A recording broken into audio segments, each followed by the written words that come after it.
Halo pemirsa, apa kabar? Jumpa lagi bersama saya Afiliani dalam Afiliani View. Ya pemirsa, pada tahun 2015, kuartal pertama pertumbuhan ekonomi mengalami penurunan. Tentu saja salah satunya adalah konsumsi masyarakat yang tentunya berdampak terhadap produksi dan industri. Hal ini akan menyebabkan gelombang PHK akan terjadi. Bahkan beberapa perusahaan ada yang sudah melakukan PHK. Nah, apakah pemerintah sudah mempersiapkan apabila terjadi gelombang PHK, apa yang akan dilakukan oleh pemerintah dan bagaimana antisipasi agar tidak terjadi terus-menerus gelombang PHK ini. Nah, untuk itu saya sudah akan membahas bersama Bapak Sahat Sinurat, Direktur Pencegahan dan Penyelesaian Perselisihan Hubungan Industrial Kementerian Ketenagakerjaan, dan juga Ibu Nina Sapti, ekonom dari Universitas Indonesia. Iya, selamat datang. Selamat datang. Iya, kita akan membahasnya, tapi kita akan melihat paket tayangan. Ya pemirsa, kita saksikan paket tayangan berikut ini.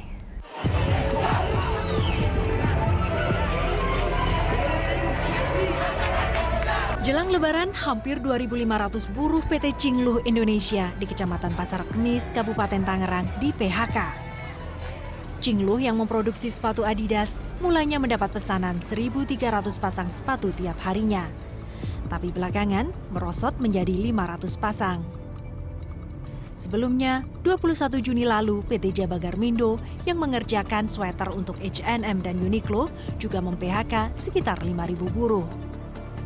PT Jaba yang berlokasi di Tangerang dan Majalengka, Jawa Barat telah dinyatakan pailit oleh Pengadilan Niaga di Pengadilan Negeri Jakarta Pusat.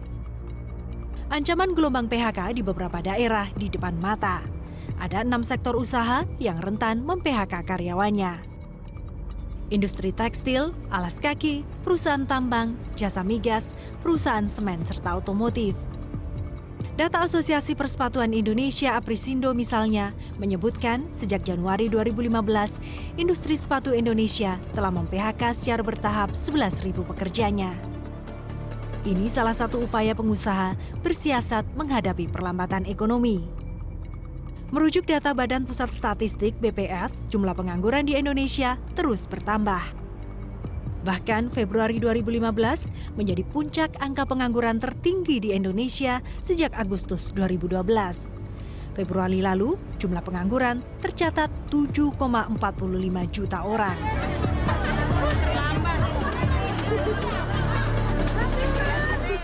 Ya, kita lanjutkan. Ya, ini Mbak Bu Nina dan Pak Sahat, kalau kita melihat sekarang pada triwulan pertama ini kan sudah terjadi penurunan pertumbuhan. Salah satunya konsumsi menurun. Nah, perusahaan juga banyak mengeluh karena akibat pajak, belum lagi BPJS per 1 Juli ini sudah harus mulai dilaksanakan. Begitu banyak pengeluaran, tetapi ternyata permintaan itu juga mulai menurun gitu ya. Mungkin saya tanya pada Bu Nina dulu. Bu Nina, bagaimana sih dengan kita lihat kondisi ekonomi seperti ini, lalu di depan mata kita akan terjadi banyak PHK. Bagaimana Bu Nina? Ya, memang angka PHK secara makro itu sudah terbaca ya dari indikasi tentang jumlah penganggur yang bertambah. Gitu. Memang kalau kita bandingkan, biasanya bandingkannya Februari ke Februari, data Sakernas itu 7,15 juta, sekarang 7,45 juta. Ya, jadi ya, di situ ada peningkatan ya, dan cukup besar kalau kita lihat itu 300.000 di situ ya. Artinya itu ada angka-angka yang harus hati-hati kita lihat apakah ini permanen begitu karena dia sekedar perubahan struktural dari ekonomi sehingga nanti susah untuk kembali lagi kerja, atau itu masih yang sifatnya katakanlah friksional, artinya sementara saja, ini kebetulan ada jumlah lulusan yang bertambah begitu ya. Nah, itu kan tidak jelas di angka makro seperti ini ya. Jadi yang kita bisa lihat itu biasanya nanti dari numerical example yang sifatnya anekdotal. Jadi yang laporan-laporan dari buruh yang di PHK misalnya melalui asosiasi pengusaha, apakah itu Apindo, Kadin begitu ya, atau juga dari berita-berita di koran yang menangkap keluh kesah buruh gitu ya. Di situ kita tahu bahwa ada PHK. Permanen atau tidak ya? Ya, permanen tidak, karena kita juga melihat peraturan di tahun 2014 ada peraturan mengenai pertambangan yang tidak boleh ekspor dalam bentuk barang mentah, kan tentu saja sekarang banyak perusahaan yang sudah tutup. terutama di Kalimantan gitu ya. Nah ini kan juga otomatis dia pasti permanen, mungkin menunggu lagi sampai 2 tahun lagi, itu satu. Yang kedua kita lihat jumlah penjualan motor mobil turun, kemudian juga makanan minuman juga turun. Nah ini kan juga akan berdampak terhadap itu Bu Nina, gimana? Ya, kalau makanan dan minuman itu tadi sebetulnya derive demand atau penurunan akibat keadaan ekonomi yang melemah daya belinya. Jadi sebetulnya kalau daya beli bisa ditingkatkan maka dia akan naik lagi. Tapi kalau yang struktural, kalau sampai pabrik tutup, nah itu yang bahaya. Jadi kalau benarkah itu pabrik tutup karena pertambangan misalnya harus adanya smelter, itu harus dicek lagi. Apakah semua begitu atau memang hanya sementara karena menunggu pabrik baru dibuka begitu ya. Misalnya pabrik pengolahan smelter itu. Jadi ada perubahan kerja dari yang sifatnya bahan mentah ke bahan manufaktur kan olahan. Nah, ini itu perlu penelitian agak dalam, lebih lanjut. Tapi yang kalau kita lihat dengan cepat itu data-data yang biasanya pakai data makro atau data laporan, itu biasanya cepat dari asosiasi kan yang mengetahui oh industri langsung ini industri ini udah tutup gitu. Misalnya tekstil itu melemah lalu tutup, mem-PHK karyawan sekian. Nah, hal-hal itu yang cepat terlihat. Nah, Pak Sahat, apakah sejak Januari, mulai Desember lah 2014 ke Januari, kemudian sekarang sudah Juni, seberapa jauh memang perusahaan sudah mengajukan untuk PHK, Pak? Baik, sebenarnya begini, kalau kita lihat dari hasil pemantauan kita ke provinsi-provinsi, kabupaten kota se-Indonesia, memang di sana terlihat ada menurunnya order. Jadi kalau permintaannya turun ya. Permintaan turun. Kalau diistilahkan mereka order turun sehingga mereka menempuh langkah-langkah penyelamatan. Jadi kalau seperti tadi dikatakan apa langkah-langkah penyelamatannya, mereka umpamanya seperti begini, mengurangi jam kerja gitu. Mengurangi jam kerja, baru tidak memperpanjang kontrak kerja. Karena udah habis kontraknya. Baru kemudian itu menurunkan, mengatur shift kerja. Jadi yang dulunya shift kerja itu diatur kembali, baru misalnya 3 kali ya, cuma 2 kali gitu. Baru merumahkan pekerja. Jadi itu yang kita lihat perkembangan-perkembangannya. Kemudian tadi jadi sudah ada ya? Sudah ada, oke. Tadi seperti apa yang dikatakan Ibu tadi, memang betul kita lihat bahwasanya di sana belum ada yang tutup permanen, hanya menghentikan operasionalnya dan mengurangi pekerjanya. Jadi kalau menghentikan operasional seperti kemarin di Tangerang. Di Tangerang itu Chunli, pabrik gitu ya? Pabrik sepatu gitu. Baru kemudian kalau kita lihat di sektor pertambangan juga belum ada yang tutup, hanya melakukan efisiensi. Kemudian pertanyaannya kalau kita lihat sampai sekarang ini, kalau dari data yang kita peroleh, data PHK yang kita peroleh itu kurang lebih 9.595 orang. Oh, 95.000 sudah ya? 9.595. Ini data yang dilaporkan ke kabupaten kota. Jadi kita kan gini, sebenarnya paling terbesar di daerah mana, Pak? Di provinsi mana yang terbesar? Paling di Jawa Barat gitu. Jawa Barat justru ya, karena pabrik banyak di sana. Jawa Barat itu kan mengandung tekstil, di sana ada sepatu, garment di situ. Nah, di sini yang kami lihat. Kemudian kemarin di Tangerang mengenai Chunli sepatu. Nah, itu satu berhenti operasional, belum tutup permanen. Gitu dia. Terus apa yang dilakukan, Pak, langkah-langkah kalau mereka mengajukan hal ini oleh Departemen Tenaga Kerja, apa yang dilakukan apabila mereka mengajukan hal ini?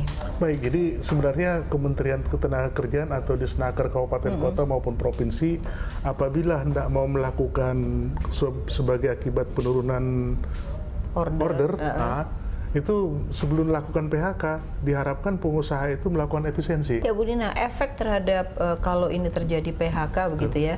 Nah, apa sih sebenarnya selain tadi langkah efisiensi oleh pengusaha, ini kan tugas pemerintah jadinya. Kalau pada akhirnya PHK banyak terjadi, nah apa sih yang harus dilakukan pemerintah agar PHK, kalaupun terjadi PHK, masyarakat itu tidak mengalami penurunan pembelian secara drastis? Ya, memang kalau kita lihat menjaga daya beli itu sebetulnya paling penting. Jadi ada satu daerah yang bukan area ketenagakerjaan tapi area Kementerian Keuangan maupun Kemenko Perekonomian dan BI, pengendali inflasi, sebagai tim pengendali inflasi itu harus memantau bagaimana supaya daya beli masyarakat nggak merosot juga karena inflasinya. Jadi tidak bisa hanya PHK-nya yang menjadi problem, karena mungkin PHK itu juga tidak permanen, jadi masih temporer. Tapi kalau harganya udah naik, otomatis daya beli akan turun. Jadi kita melihat menjaga daya beli itu ada dua sisi. Nah, tapi kalau dari sisi yang di PHK itu memang sudah ada area yang sifatnya penyelamatan walaupun jangka pendek ya. memang kalau kita lihat area penyelamatan itu tidak serta-merta di Indonesia tidak ada unemployment benefits. Kalau orang di PHK penganggur dia dapat santunan, tidak ada. Yang ada jaminan sosial sementara gitu ya. Nah, yang sementara ini memang kemarin kalau dia di PHK dia bisa menerima kembali JHT dia, jaminan hari tua. Nah, tapi saat ini kan sudah ada peraturan baru per 1 Juli berlakunya bahwa itu tidak serta-merta begitu, karena memang harus ada usia 10 tahun sebagian bisa dicairkan. Kalau sudah usia 50 6 saat ini untuk pensiun baru boleh. Sebetulnya bantuan pemerintah yang bentuk lain itu ada program kemiskinan kalau memang di area kemiskinan gitu. Tapi jadi memang di PHK khusus dia masuk kemiskinan ya, baru kemiskinan baru kena. Nah, kalau dia miskin, tapi kan yang jadi perkara di negara lain ada yang namanya santunan pengangguran, unemployment benefits, ini yang belum ada. Jadi memang kita mungkin belum punya program itu ya. Kalau pemerintah ingin meringankan beban, inilah yang paling penting harus dipantau. Ya, santunan pengangguran, tetapi hati-hati Indonesia ini informalnya ada banyak 60%, sekali. formalnya 40%. Jadi yang bicara santunan pengangguran itu biasanya area formal saja, bukan informal. Informal ini yang masuk ke area kemiskinan bantuannya di Indonesia. Jadi kita harus hati-hati memilah. Pak, sebenarnya hubungan antara pusat dengan daerah kaitannya dengan Depnaker itu seperti apa sih Pak, sehingga ini tidak hanya jadi beban pusat tapi itu juga menjadi daerah lah yang bertanggung jawab misalnya. Seperti apa? Baik, begini Bu, dengan keluarnya Undang-Undang Otonomi Daerah kan tugas dan fungsi itu kan dibagi tuh. Jadi urusan ketenagakerjaan urusan wajib bagi kabupaten, kota, dan provinsi.